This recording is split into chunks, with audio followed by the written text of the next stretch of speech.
Hello everyone, সবাই কেমন আছো? আশা করছি ভালো আছো। তো আজকে চলে এসেছি একটি নতুন বিয়েবাড়ির ভ্লগ নিয়ে। মানে ঠিক বিয়েবাড়ি বলবো না, এটা ছিল একটা রিসেপশন পার্টি। তো আমরা ফ্যামিলির সবাই মিলে গিয়েছিলাম। মানে আনফর্চুনেটলি সৌভিক যেতে পারিনি। আমি, বাবা, মামনি এবং এই মেয়েটা, এটা হচ্ছে আমার বোনটি। ওকে আমি বোনটি বলেই ডাকি। আর যাদের বিয়ে ছিল তাদের কথা একটু বলে নিই। সেটা হচ্ছে আমার শ্বশুরবাড়ির পাড়ার একটা দাদা, মানে পাড়া তুতো দাদা। দাদা, এটা হচ্ছে আমাদের নতুন বউ, মানে আমাদের পাড়ার নতুন সদস্য, আমাদের টিম মেম্বার, আমার সম্পর্কে আমার যা। তো ওদেরই রিসেপশন পার্টিতে আমরা গিয়েছিলাম ফুল ফ্যামিলি মিলে, এবং সত্যি ভীষণ এনজয় করেছি, ভীষণ ভীষণ ভীষণ।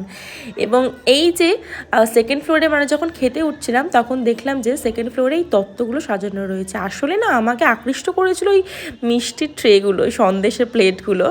তো তারপর ভাবলাম এত সুন্দর লাগছে দেখতে, এটা একটু একটা ভিডিও করে নিই, যদি কখনো ব্লগ বানায় তাহলে কাজে লেগে যাবে। তারপর সোজা চলে গেছিলাম খাওয়া দাওয়ার ওখানে। এই যে এটা ঠিক পনির পাসাম না, কিন্তু খেতে যে এত দুর্দান্ত ছিল এটা পনিরের আইটেম। তারপর নিয়ে নিলাম জিরা রাইস, সাথে ডাল এবং ঝুরি ঝুরি আলু ভাজা। এই কম্বিনেশনটা জাস্ট ওয়াও! মানে এটা না হলে ঠিক আমার কমপ্লিট হয় না খাওয়া দাওয়া কোনো বিয়ে বাড়িতে আর কি। তো তারপরে চলে এসেছিলো ভেটকি মাছের পাতুরি। মানে সবার কাছে শো স্টপার মাটন হলেও আমার কাছে কিন্তু শো স্টপার ছিল সেদিনে ভেটকি মাছের পাতুরিটাই। সত্যি দুর্দান্ত খেতে ছিল, মানে আসলেই দারুণ খেতে ছিল। মাছটা যতটা না ফ্রেশ ছিল, তার থেকেও বেশি ছিল হচ্ছে জুসিনেসটা তার। আর এত সুন্দরভাবে কুকড হয়েছিল না, মানে মুখে দিতে না দিতেই মেল্ট হয়ে যাচ্ছিল। তো তারপরে মাছটা সুন্দরভাবে তৃপ্তি করে খেলাম ভাতটা মাছটা দিয়ে। তো তারপরে না চলে এসেছিলো হচ্ছে বাগদা মালাইকারি। বাগদা মালাইকারিটা আমি সত্যি কথা অতটা পছন্দ করি না, কিন্তু ভালোই ছিল খেতে। আমি একটা খেয়েছিলাম, তারপরে চালান করে দিচ্ছিলাম এ প্লেটে ও প্লেটে। আসলে ফ্যামিলি সবাই মিলে বসলে যেটা হয় আর কি। তো তারপরে আমি আর একটা ভেটকি মাছের পাতুরি নিয়ে নিয়েছিলাম। সত্যি অসাধারণ খেতে হয়েছিল, লোভটা সামলাতে পারিনি ওই জন্য।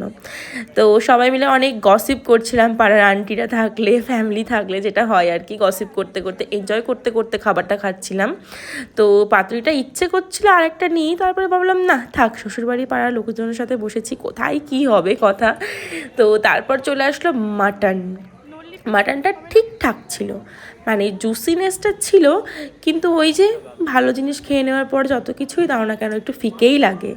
তো ঠিক ছিল, তবে ভেটকি মাছের পাতুরিটার মতো নয়।